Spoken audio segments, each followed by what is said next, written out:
And so I just want to take a moment this morning to recognize and honor all of the holidays, all the festivals, all the feasts, all the New Year observances of our soul family. Yes, because this is a month that really recognizes the sacred time for, excuse me, for many of our Muslim sisters and brothers, Christians, Jewish people, Indian people. There's a lot of sacred holidays that are happening right now.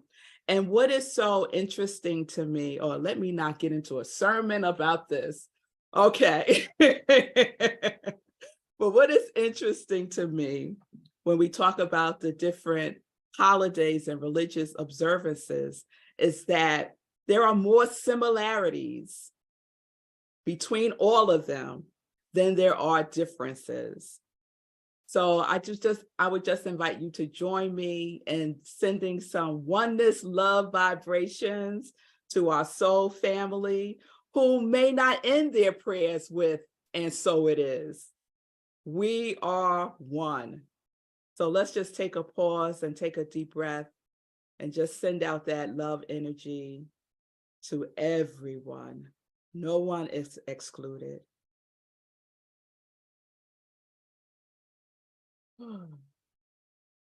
So blessings for Ramadan, blessings for Lent, blessings for Nuvatri and all the other observances of all the people. We are one under the oneness of the Most High. Amen. All right. I think it's important for us to just recognize the oneness. The oneness. And we get to do that wherever we go, wherever we go. So we are wrapping up our CSL March theme of cultivating authenticity. And I love this month. I love all the topics. I loved all the talks. I love just the energy of authenticity showing up all over the place, right? Showing up as, are you going to stand in your authenticity or are you going to run and hide, Melissa? Right?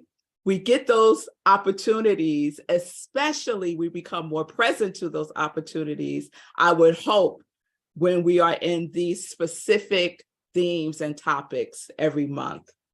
So just to take us through the journey of the month real quickly, we started the month with everyone else is taken. And you'll remember that Oscar Wilde quote, be yourself. Everyone else is already taken. And we really unpacked the vibrational code, the origins of the words cultivating and authenticity. And if you recall, the origin of cultivate is to care for and to till, like soil, like your soul, right? And the origins of authentic is coming from the author. And who's the author? The one Most High God. Yes? To be genuine, original, and primary. And so we remember that we are authenticated by God because we are awfully and wonderfully made. Yes? And then Sunday, we dropped the mask and the bushel. And that was inspired from the Bible verse, you are the light of the world. A city that is set on a hill cannot be hidden, nor do they light a lamp and put it under a bushel, but on a lampstand, and it gives light to all who are in the house. Let your light so shine before everyone that they may see your good works and glorify God in heaven. And I shared a little bit about the life of Peace Pilgrim, the woman who dedicated her life to be in peace in the world. And she walked more than 24,000 miles around America with her peace mission. And she reminded us again that we can't hide our light under a bushel. And she said, and I wrote this down, I have this posted in my office. She said, if you know, but do not do, you are a very unhappy person. If you know and do not do, you are a very unhappy person. So we must be obedient to what we know is ours to do. And it is ours to do, to be authentic. Yes, to shine our light in the world, to drop our mask, and to get to begotten. Let's get to begotten. Yes, because we are living a life pattern that is harmonious. And then last Sunday, my beloved brother, Rev Patrick, graced us with his presence. The boundaries build bridges. Say that fast 10 times. Boundaries build bridges. And he shared that boundaries are a limit that you set to define what you will or will not do, or what you will or will not accept to tolerate from others. The boundaries are containers in which our authentic self resides. So having clarity about our boundaries empowers us to know what is ours to do and what is ours to be in the world. And I hope that everyone's been doing at least one of the gets. Remember the gets that I gave y'all and that we've been adding on every Sunday? So just as a reminder, we have 6 gets. I'm going to share the 7th and 8th one today. Get yourself by being yourself. Get deliberate. Get inspired. Get going. Get devoted. Get to begotten. And for boundaries, let's just say get boundaries. And I'll share the 8th one later on. So that brings us to today. And today's message is no approval needed. And Chris guided us through a beautiful meditation to release that, to release the need for approval from anyone, because God has already approved us. And so what other approval could we possibly need but God's approval? Yes? So have you established boundaries around being authentically who you are by not needing the approval of others to be authentically who you are? Does that make sense? Let me put it this way. Are you waiting for someone else to give you the stamp of approval before you will be your authentic self? Because God has already authenticated us. We are already awesome. We are already wonderful, right? We have already received our quality control sticker from the Most High. It says good and very good. Yes? So there may be times in our lives that we find ourselves waiting for permission to shine our light, to be authentic, and to drop our mask. And for me, oftentimes in my life, that had been needing approval from my parents or a teacher or someone that I admired. And then today I discovered through the meditation that I was also having this thing about approval from people who are not even in this physical form anymore. So it was wonderful to release that. So I get to end March with that clarity. Thank you, Chris Ferraro. So no approval is needed because we have nothing to prove. Our book for this month is Chris Ferraro's Manifestation and Brene Brown's The Gift of Imperfection. I don't know if folks have picked up this book. It's really a wonderful book. It's one of her older books. It's probably over 10 years old now, but it has a lot of gems in it.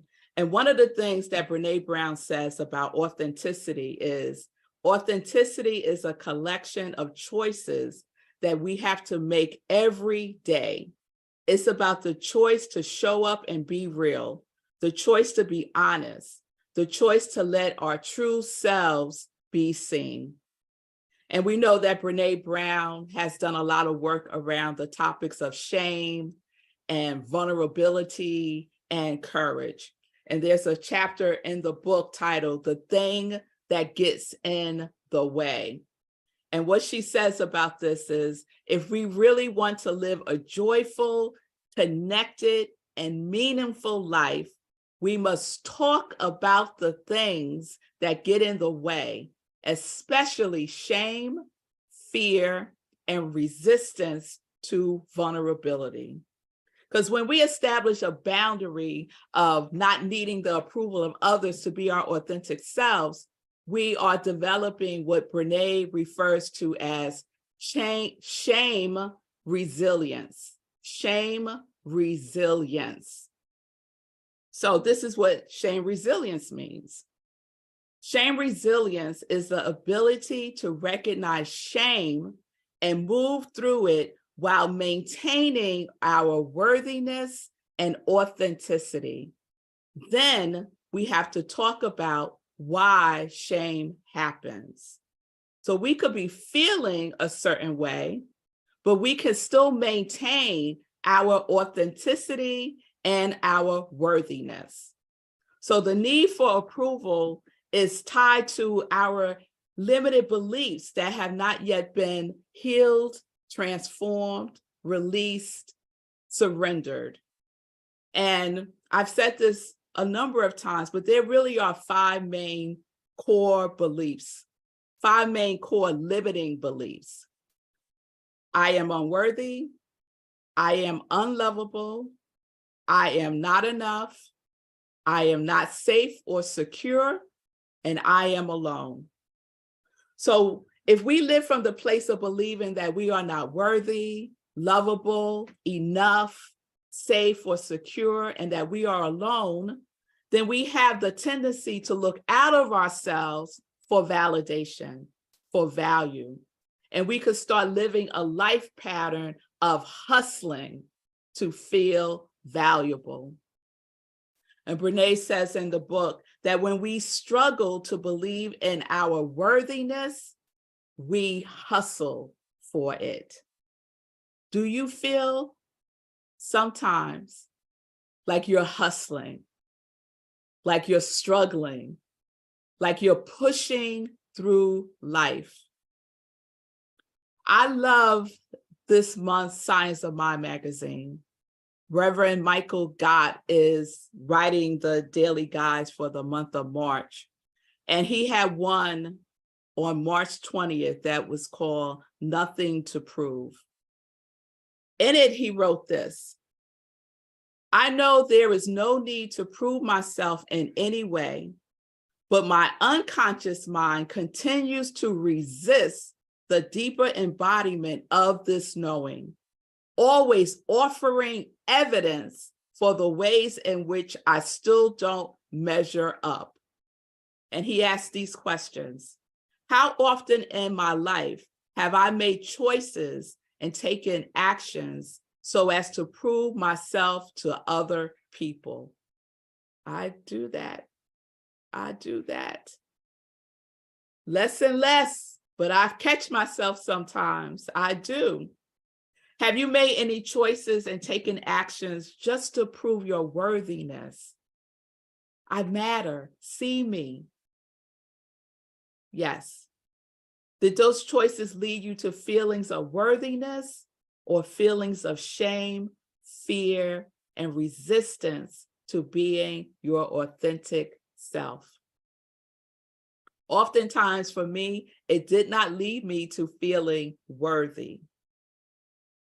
Most of the time, it leads me to feeling exhausted because hustling will drain your energy, right? Fighting against being your authentic self takes a lot of energy versus just showing up and being the awfully and wonderfully made person that you already are.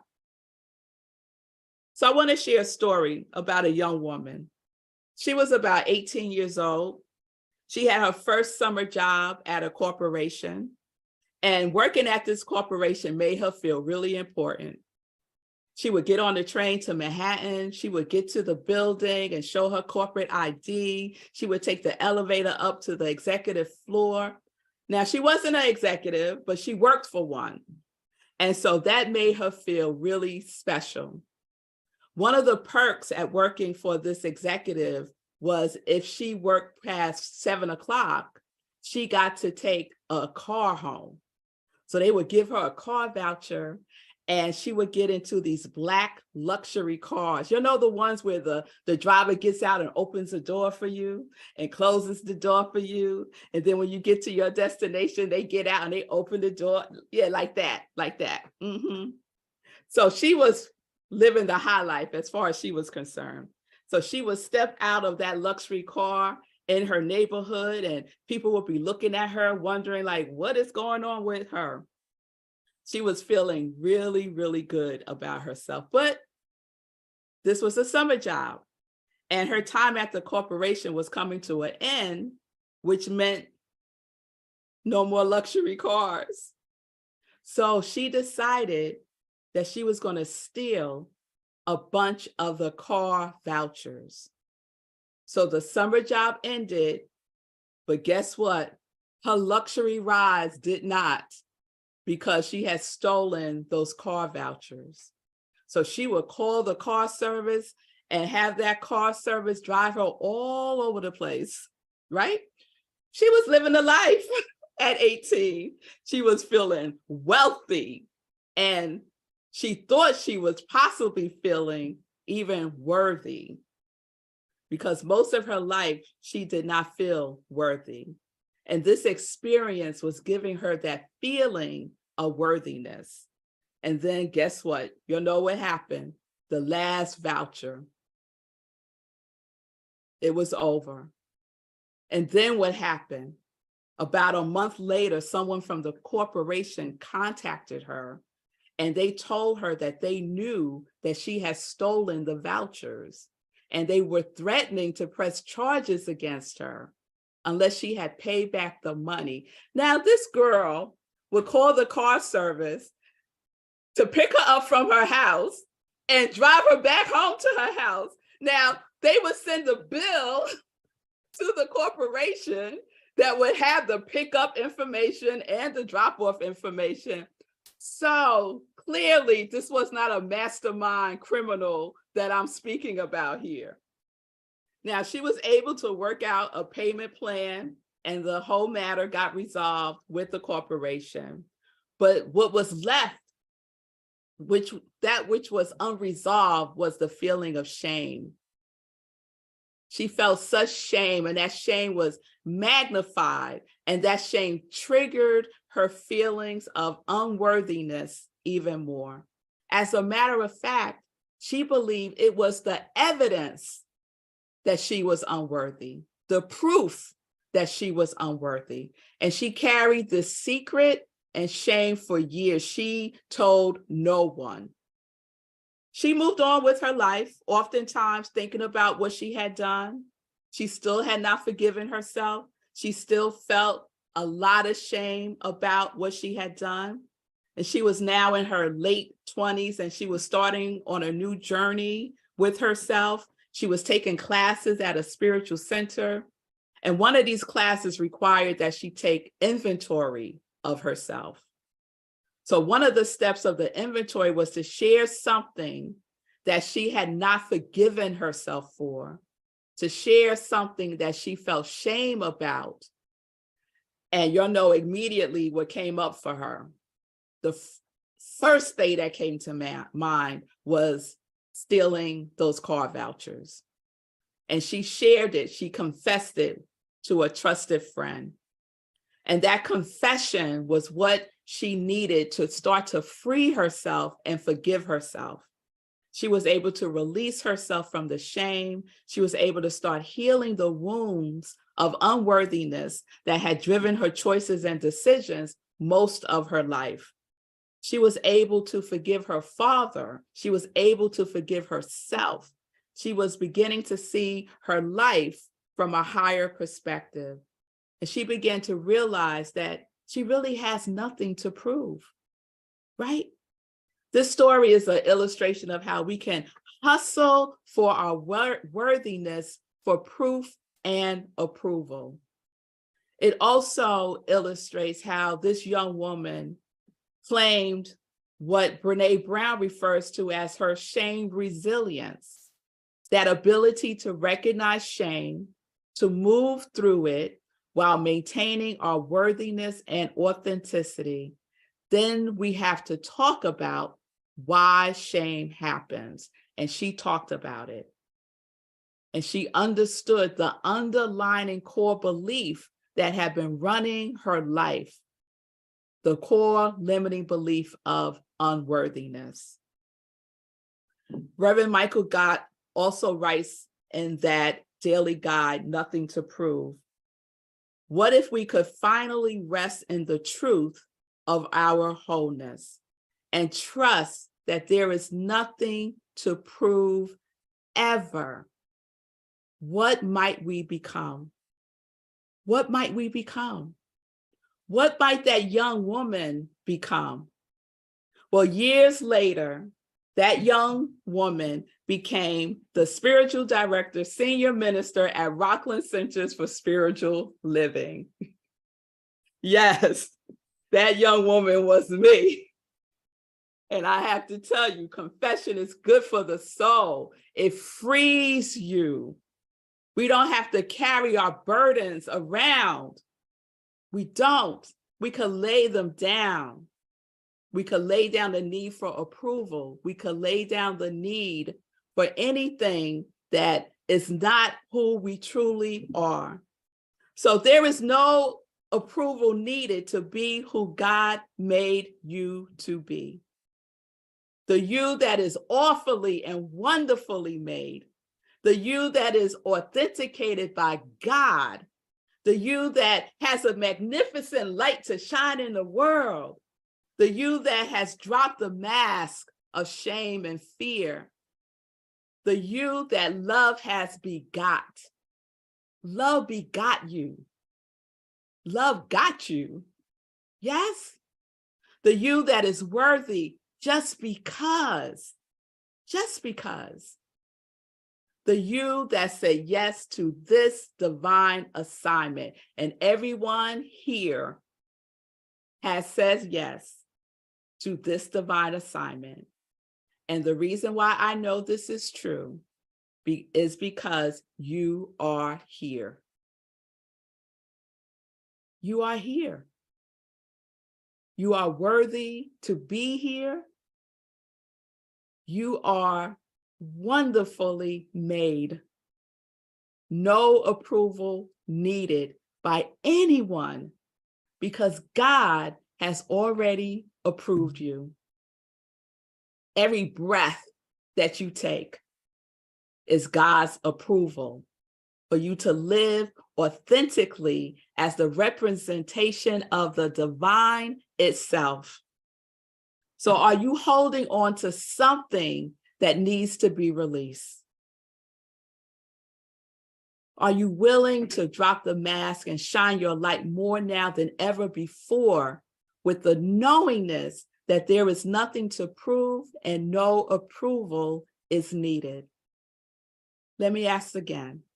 Are you holding on to something that needs to be released? Something that you might feel shame about? Something that you may feel unworthy, unlovable, scared, alone about? Are you carrying that burden of shame, fear, or resistance to authenticity? I can testify to this. Confession really is good for the soul. It really is. And oftentimes we make things way worse than they are in our mind, right? We become the worst person in the world because we stole some car vouchers when we were 18 years old, right? So confession, confess it, talk about it with someone that you trust, not just any old body, but someone that you trust. It could be a minister. It could be a really good friend. It could be your therapist, right? You can schedule a session with a practitioner here at Rockland CSL. They will hold your confidence and see your authenticity and support you in releasing the shame, right? Support you in releasing and shining your light so that you can be unencumbered by the past, by unforgiveness, and by those limiting beliefs. So here I want to add the 8th get. Get free. Get free. When we seek approval from others, we are holding ourselves in bondage. You can't get free if you're not moving and grooving and being in the rhythm of life. You can't get free. You can't be authentic. So let's get free. Let's free ourselves from the habit of proving our existence. Guess what, y'all? God is not asking us to prove our existence. So if God is not requiring us to prove our existence, then why would we be doing that to ourselves? So let's stop today. The conditions are perfect to get free today. Get free in our consciousness, get free in our spirit, get free in our emotions, free in our mental capacity to hold ourselves as we move through this. All is really well, but we have to believe that. No one else could prove that to us. We have to know it for ourselves. So at the center of being who we are, we get to be authentically who we are. Why? Because no one else can be who we are. No one else can be who we are. So let's get free. So I want to close this with something that I read in the Living the Science of Mind by Ernest Holmes. I have it here. Does anyone have this? It's like essays of the Science of Mind textbook. So it's like little bites of the Science of Mind textbook. I love this, Living the Science of Mind. So Ernest has an essay called Be Yourself. And that's what I would like to share, a piece of that with you in closing today. So let's just take a breath. I invite you to close your eyes and just go within and center yourself in the authentic self that you are right here and right now. There is an invisible presence hidden within us, which has at its source a higher power, and which acts through our actions, wills through our minds, and reveals itself in what we are doing. At the center of our being, there is a divine person, a unique incarnation of God. This is the source of all real inspiration, here and here alone, at the center of our being. At the center of our being is the real creative power. The question is whether we are living from this center or whether we are thinking of ourselves as detached, separated, divided, alone, and inadequate. And I would add, are we living from this from a place of unworthiness, not being lovable, not being enough, not feeling safe, or feeling all alone? We all have direct access to the infinite presence, the universal person.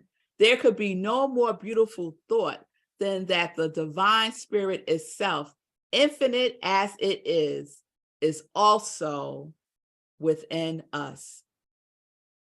And so it is. Ashe and amen. So this concludes our month of cultivating authenticity, the question of whether you are living from the center of authenticity or whether you are unauthenticating yourself by thinking of yourself as unworthy, unlovable, not enough, not safe, secure, and alone.